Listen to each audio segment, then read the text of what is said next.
Assalamualaikum warahmatullahi wabarakatuh, teman-teman. Kali ini kita berkesempatan untuk mempelajari lebih lanjut apa itu kepercayaan dan bagaimana kepercayaan itu mempengaruhi kehidupan kita, mempengaruhi peradaban kita. Kita mulai ambil contoh yang terdekat dengan kita saat ini, yaitu adalah COVID. Bagi orang-orang yang mempercayai adanya COVID, mereka akan menerapkan pola hidup 3M atau new normal ya, memakai masker, menjaga jarak, mencuci tangan, agar terhindar dari virus COVID dan agar menghentikan persebaran virus COVID. Hal yang berbeda terjadi pada individu yang tidak mempercayai adanya COVID, maka dia tidak akan menerapkan pola hidup new normal itu, sehingga hasilnya kalau nggak tertular virus COVID, ya dia berarti turut menyebarkan virus COVID. Nah, dari situ ya kita melihat bagaimana kepercayaan itu membentuk perilaku hidup kita yang akhirnya berimplikasi pada peradaban apabila itu dilakukan oleh banyak orang yang lebih secara makro ya. Gitu. Jadi manusia itu memang pada hakikatnya diberkahi naluri untuk bertahan hidup. Nah, bagaimana cara bertahan hidup itu? Dengan cara memunculkan pertanyaan, yaitu dia memproses informasi-informasi yang terjadi di lingkungannya untuk diidentifikasi. Ini hal yang baik atau buruk? Ini benar atau salah? Terus gimana cara melakukannya? Kenapa kita harus melakukannya? Kenapa harus ada A, harus ada B, harus ada C? Kenapa harus ada matahari? Kenapa harus ada air? Dan lain sebagainya.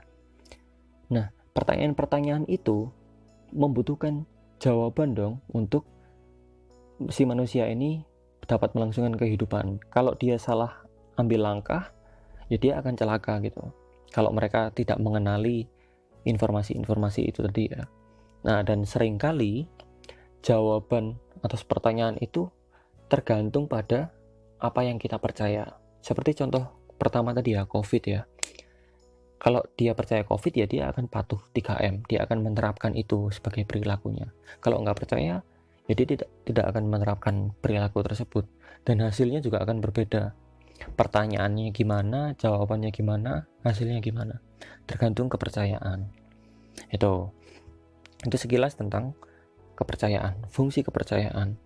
Dan ini juga ada contohnya. Jadi ada ilmuwan sosial namanya adalah Max Weber. Mungkin sebagian dari kita sudah mengenalinya ya. Max Weber ini pernah meneliti mengenai etika Protestan dan spirit kapitalisme. Hubungannya etika Protestan dengan kapitalisme, spirit kapitalisme. Jadi pada zaman Protestan klasik, awal Protestan dulu, mereka memiliki doktrin predestination, yaitu adalah takdir yang sudah ditetapkan sejak awal, bahwa manusia itu, anak cucu Adam ini menanggung dosa awal, karena Nabi Adam itu diturunkan akibat dosa gitu ya, dan manusia memang tempatnya dosa, maka kita ini sudah menanggung dosa, dan bahkan di akhirat kita itu sudah ditentukan masuk surga atau neraka. Lalu apa yang bisa kita perbuat? Nah, para tokoh Protestan ini memunculkan satu gagasan ya, yang bisa kita lakukan adalah bekerja sebaik mungkin di dunia agar Tuhan melihat bahwa kita ini adalah orang yang pantas. Pantas di mana?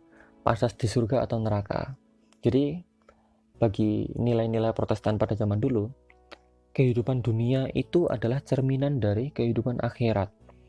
Kalau di dunia kamu sengsara, kamu miskin, kamu kesusahan, ya maka kamu di akhirat kurang lebih seperti itu juga. Dan sebaliknya, kalau misalnya kamu di dunia ini hidupnya makmur, bahagia, ya maka nanti di akhirat kira-kira seperti itu. Artinya kamu akan masuk surga atau mendapatkan surga begitu. Nah, ajaran nilai-nilai Protestan ini bertemu dengan ajaran-ajaran nilai-nilai hidup asketisme, yaitu adalah nilai-nilai yang mengajarkan manusia untuk hidup sederhana, menjauhi kemewahan-kemewahan yang tidak perlu, menjauhi pemborosan. Nah, akhirnya terbentuklah nilai hidup umat Protestan yang mereka bekerja keras untuk mengumpulkan kekayaan agar mereka jauh dari kemiskinan dengan cara berhemat, dengan cara menjauhi kemewahan, dengan hidup yang tidak boros, sehingga nanti ya kekayaan yang dikumpulkan itu bisa maksimal. Nah, ini mirip kan, ini mulai bisa kita identifikasi sebagai spirit kapitalisme. Kapitalisme ini kan bagaimana caranya kita mendapatkan profit semaksimal mungkin dengan modal yang seminim mungkin. Nah, spiritnya ada nih dari etika Protestan ini. Namun ini adalah spirit kapitalisme ya, berbeda dengan neokapitalisme yang kita kenal saat ini, yang sedang kita alami. Ini adalah spirit kapitalisme yang dibutuhkan pada zamannya.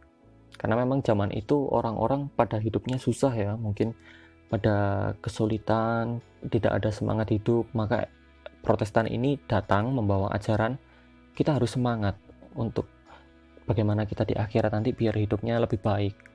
Dengan cara di dunia ini ya kita harus berusaha semaksimal mungkin. Gitu. Nah, itu tadi mengenai etika Protestan. Di Indonesia sendiri juga terjadi. Ada contohnya di film Sang Pencerah, karyanya Hanung Bramantyo. Film Sang Pencerah ini menceritakan biografi gimana ceritanya Ahmad Dahlan dalam mendirikan Muhammadiyah. Ya, yang kita tahu sekarang ya. Jadi Ahmad Dahlan, ya kita tidak akan pertanyakan lagi lah kualitas keimanannya Ahmad Dahlan. Bagaimana dia aktif menggali ilmu agama, terus juga bagaimana dia sebagai salah satu orang yang beruntung ya mendapatkan akses pendidikan pada masa penjajahan Belanda itu, dia mengupayakan suatu perubahan sosial bagi bangsa Indonesia pada saat itu. Nah, bagi Ahmad Dahlan waktu itu dia merasa bahwa rakyat Indonesia ini sedang dirundung masalah seputar kemiskinan, kelaparan, sakit, terus juga banyak yang dibodohi oleh penjajah, oleh kelompok asing, oleh orang-orang yang lebih pintar. Maka berdasarkan masalah tersebut, Ahmad Dahlan merumuskan satu solusi, bukan satu solusi ya, tapi beberapa solusi, beberapa kegiatan berupa kegiatan bakti sosial. Pertama, bagi-bagi makanan ya untuk orang-orang yang miskin dan kelaparan. Terus kedua, mendirikan atau mengadakan klinik kesehatan seperti puskesmas lah kira-kira secara sederhana ya. Terus juga dia aktif membuka kelas, membuka sekolah yang bisa diakses oleh anak-anak Indonesia asli pada saat itu. Nah, dari mana Ahmad Dahlan ini mendapatkan inspirasi program tersebut, kegiatan tersebut? Tidak bukan adalah dari pembacaannya dia atas Al-Quran. Jadi Ahmad Dahlan ini pertama mengimani Allah ya. Setelah mengimani Allah, dia jelas mengimani Rasul, terus kemudian Quran dan hadis. Di dalam Al-Quran itu ada satu surat yang menarik bagi Ahmad Dahlan. Kalau di filmnya itu diceritakan waktu dia mengajar ngaji, santrinya ini ada yang protes, komplain, kok surat Al-Ma'un terus? Kan kemarin sudah.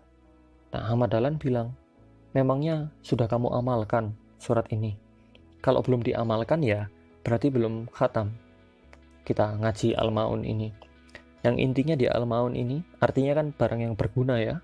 Dan penekanannya pada surat Al-Ma'un ini adalah bagaimana kita mengamalkan kemampuan kita untuk menolong orang-orang yang membutuhkan. Bagaimana kita tidak boleh menghardik anak yatim, bagaimana kita tidak lalai dalam sholat, dan kita adalah salah satu golongan orang yang mendustakan agama apabila kita tidak melakukan tolong-menolong. Itu adalah hal yang menginspirasi Ahmad Dahlan dalam gerakannya, sehingga terbentuklah Muhammadiyah yang sampai sekarang ini kita mengenal Muhammadiyah itu melalui institusi-institusi pendidikannya yang jumlahnya ribuan, institusi kesehatan seperti rumah sakit sampai klinik-klinik yang kecil di kampung-kampung atau pedesaan pun ada. Itu adalah dari semangat awal Ahmad Dahlan mendirikan Muhammadiyah. Jadi berangkat dari apa yang dia percaya pada ajaran-ajaran agama, dia wujudkan melalui organisasi untuk membentuk peradaban hingga saat ini. Oke, dari dua contoh tersebut, Protestan dan Muhammadiyah, kita dapat menangkap beberapa perbedaan ya. Namun ini tidak untuk membedakan mana yang lebih baik, mana yang benar dan salah. Ini adalah untuk perbandingan saja.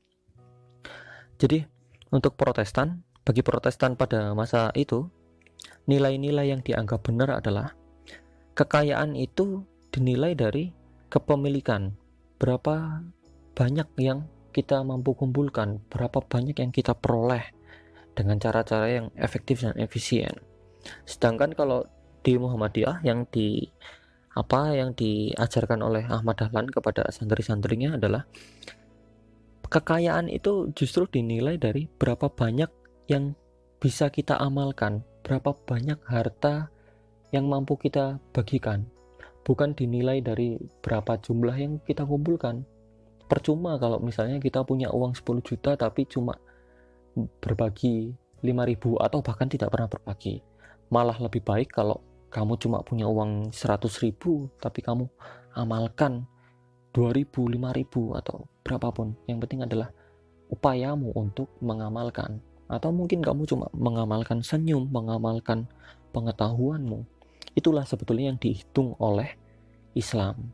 Berbeda dengan Protestan klasik pada masa itu. Tapi sekali lagi ya, ini bukan mana yang benar yang mana yang salah. Karena memang nilai-nilai tersebut adalah jihad moral pada masanya. Pada masa itu memang dibutuhkan nilai-nilai yang seperti itu. Begitu. Oke, dari situ tadi kita coba melangkah, kita punya kesimpulan ya, bahwa kepercayaan ini akan membentuk, pertama adalah pengetahuan, kedua membentuk perilaku, ketiga membentuk materi, kegiatan atau karya-karya pada individu. Contohnya misalnya kalau anak band, musisi gitu, pasti pengetahuan musiknya lebih luas daripada kita. Terus perilakunya, bagaimana dia berperilaku seperti anak band pada masanya yang sering sosialisasi, sering main, aktif. Terus juga tentunya dia mempunyai alat-alat musik atau ya apalah yang berhubungan dengan musik audio atau instrumen. Terus begitu juga dengan chef misalnya. Tentu pengetahuan kulinernya lebih tinggi.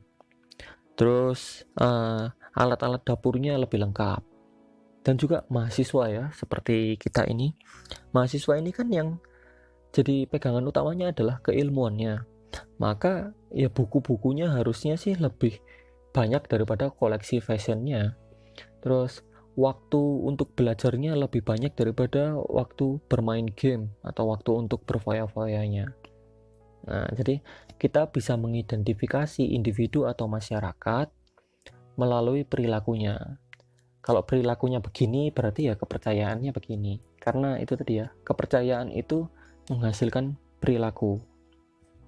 Sama misalnya kalau dalam Islam, kalau Islam itu mengajarkan kalau kamu pingin kaya, ya berarti kamu harus bekerja, harus menabung atau investasi, dan ketiga, kamu harus beramal. Kalau orang yang nggak mempercayai Islam secara utuh, pingin kaya, ya dia bekerja, dia investasi banyak, tapi dia foya-foya, ya nggak kesampaian nih kekayaannya, karena tidak utuh gitu cara-caranya, akan ada satu bentuk kecacatan.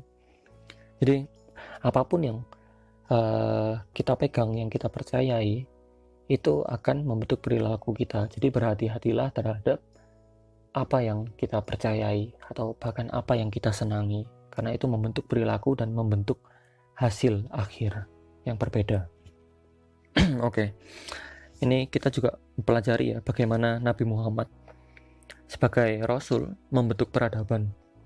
Kita jelas tahu lah Nabi Muhammad ini mengimani Allah, dan mukjizatnya Nabi Muhammad adalah sebagai manusia, bukan sebagai Rasul yang memiliki kekuatan luar biasa seperti Nabi Nabi Nuh yang bisa membelah lautan, atau nabi yang bisa berbicara dengan binatang, atau nabi-nabi dengan kekuatan-kekuatan yang melebihi kekuatan manusia lainnya. Kalau Nabi Muhammad ini kekuatannya adalah menjadi manusia yang utuh dengan sifat-sifat yang mendekati Allah, Maha Pengasih, Penyayang, Pemaaf, Pemberi, dan lain sebagainya. Bayangkan apabila ada 10, 100, atau bahkan 1000 orang yang sifatnya mendekati Nabi Muhammad, maka peradabannya juga akan baik seperti itu, akan Islam yang substantif begitu. Tuh, jadi dari situ kita bisa membayangkan ya bagaimana implikasi kepercayaan terhadap peradaban. Tuh, mungkin itu saja yang bisa saya sampaikan pada kesempatan kali ini. Ini adalah sebagai pengantar untuk bisa jadi bayangan teman-teman memahami kepercayaan ini dari sudut pandang sosiologi. Semoga bisa bermanfaat, semakin memotivasi untuk belajar. Terima kasih, mohon maaf apabila ada salah-salah kata dan kurang jelasnya. Mungkin kita bisa diskusi di lain waktu. Assalamualaikum warahmatullahi wabarakatuh.